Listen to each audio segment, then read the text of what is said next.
का भगवान जगन्नाथ यांना 56 भोग चढवल्यानंतर कडुलिंबाचे चूर्ण चढवले जाते? एका कथेनुसार एक राजा जगन्नाथपुरी मंदिरामध्ये श्री जगन्नाथजी यांना दररोज न चुकता 56 भोग चढवत असे. त्या मंदिराजवळ एक महिला राहत होती, जिचे या दुनियात कोणी नव्हते. त्यामुळे ती जगन्नाथजी यांनाच त्यांचा मुलगा मानत होती.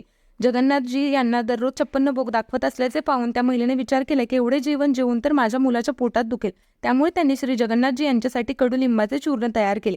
जेव्हा ती महिला कडुलिंबाचे चूर्ण घेऊन मंदिरात पोहोचली तेव्हा दरवाजावर उभे असलेल्या सैनिकांनी ते चूर्ण फेकून दिले आणि तिला मंदिराच्या आत येऊ दिले नाही. ती महिला या विचाराने रडू लागली की ते कडुलिंबाचे चूर्ण न खाल्ल्यामुळे माझ्या मुलाच्या पोटात रात्रभर दुखणार तर नाही.